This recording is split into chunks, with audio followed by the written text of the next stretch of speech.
श्री स्वामी चरित्र सारामृत अध्याय 11। श्री गणेशाय नमः।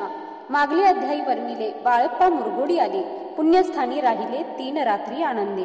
तेथे कळला वृत्तांत अक्कलकोटी साक्षात यतिरूपे श्री दत्त वास्तव्य सांप्रत करिताती। तेथे आपुला मनोदय सिद्धीस जाईल निसंशय, फिटेल सर्वही संदेह श्री सद्गुरु कृपेने। परी मुरगोडीचे विप्र बाळप्पासी सांगत, गाणगापूर विख्यात महाक्षेत्र भीमातीरी। तेथे आपण जाऊनी बैसावे हो अनुष्ठानी, श्री गुरु स्वप्नी येऊनी सांगती तैसे करावे। मांडला तयासी विचार, निघाले तेथुनी सत्वर, जवळ केले गाणगापूर परम पावन स्थान ते।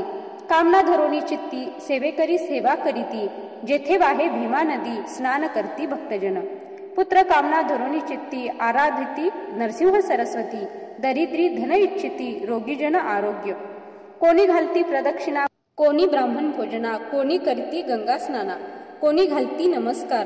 तेथील सर्व सेवेकरी नित्य नियमे 2 प्रहरी, मागोनिया मधुकरी निर्वाह करीती आपुला। बाळप्पा तेथे पातले, स्थान पाहुनी आनंदले, नरसिंह सरस्वती पाऊले प्रेम भावे वंदिली।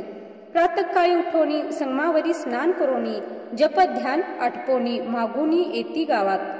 सेवेकऱ्यांबरोबरी मागून या मधुकरी, भोजनोत्तर संगमावरी परतोनी येती ते।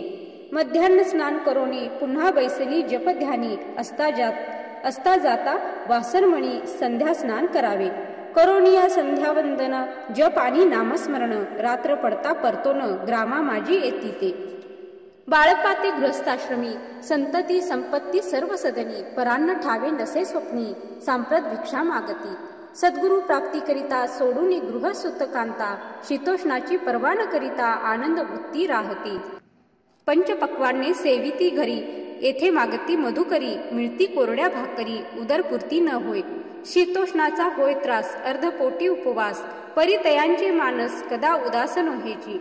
अय्याराम सेवेकरी राहत होते गाणगापुरी, त्यांनी देखुनी ऐसी परी बाळप्पासी बोलती। तुम्ही भिक्षा घेऊनी नित्य यावे आमचे सदनी, जे जे पडेल तुम्हास कमी ते ते आम्ही पुरवुजी। बाळप्पासी मानवले, 2 दिवस तैसे केले, पोट भरोनी जेवले, परी संकोच मानसी। जाणे सोडिले त्यांचे घरी, मागून या मधुकरी, जाऊन या संगमावरी, झोळी उदकी बुडवावी। आणोनिया बाहेरी, बैसोनी तेथे शिळेवरी, मग खाव्या भाकरी, ऐसा नेम चालविला।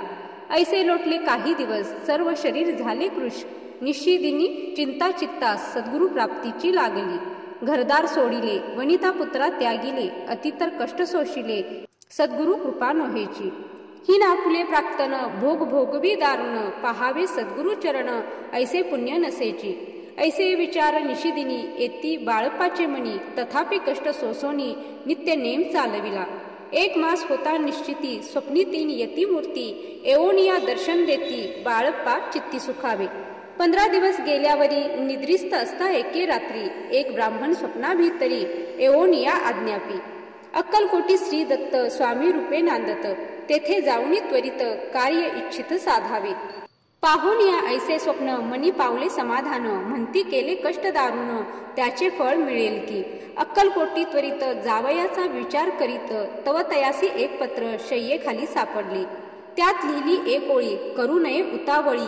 ऐसे पाहुनी त्यावेळी विचार केला मानसी, आपण केले अनुष्ठान परी ते जाहले अपूर्ण, आणखीही काही दिन क्रम आपुला चालवावा। मग कोणे एके दिवशी बाळप्पा आले संगमासी, वृक्षातळी ठेवणी वस्त्रासी, गेले स्नान करावया। परतले स्नान करोनी सत्वर आले त्या स्थानी, वस्त्र उचलिता खालोनी वृश्चिक एक निघाला। तयासी त्यांनी न मारिले, नित्य कर्म आटोपिले। ग्रामा माझी परत आले, गेले भिक्षे कारणे। त्या दिवशी ग्रामाभितरी पक्वान्न मिळाले घरोघरी, बाळप्पा तोषले अंतरी, उत्तम दिन मानिला। अक्कलकोटी जावयासी निघाले मग त्याच दिवशी, उत्तम शकून तयासी मार्गावरी जाहले। चरण चाली चालोनी अक्कलकोटी दुसरे दिनी, बाळप्पा पोचले येऊनी नगरी रम्य देखिली। जेथे नरसिंह सरस्वती यतिरूपे वास करीती, तेथे सर्व सौख्य नांदती, आनंद भरला सर्वत्र। तया नगरीच्या नारी कामधंदा करिता घरी, गीत गाऊनी परोपरी स्वामी महिमा वर्णिती। दूर देशीचे ब्राह्मण वैशाधिक इतर वर्ण, स्वामी महिमा ऐकोन दर्शनाते धावती। तयांची जाहली गर्दी यात्रा उतरे घरोघरी नाम घोषे ते नगरी रात्रंदिन गजबजे राजे आणि पंडित शास्त्री वेदांती येत तैसे भिक्षुक गृहस्थ स्वामी दर्शना कारणी कान फाटे नाथपंथी संन्यासी फकीर यती रामदासी अघोरपंथी दर्शना येती स्वामींच्या कोणी करीती कीर्तन गायन आणि वादन कोणी भजनी नाचोन स्वामी महिमा वर्णिती तया क्षेत्रीचे महिमान केवी वर्णुमी अज्ञान प्रत्यक्ष जे वैकुंठ भुवन स्वामी कृपेने जाहले पुण्य पावन देखोन नगरी बाळपा तोषली अंतरी पूर्व पुण्य तयांचे पदरी जन्म सार्थक जाहले बाळपा होऊनी सेवे करी स्वहस्ते करी श्रीचा करी ती मधुर कथा चतुरी पुढील अध्यायी परिसावी जयाचा महिमा अगाध जो केवळ सच्चिदानंद विष्णू शंकरी अभेद मित्रत्व ठेवो जन्मवरी इति श्री स्वामी चरित्र सारामृत नाना प्राकृत कथा संमत श्रोते सदा परिसोत एकादशोध्याय गोड हा श्री स्वामी चरणार्पणमस्तु श्रीमस्तु शुभम भवतु जय श्री स्वामी समर्थ।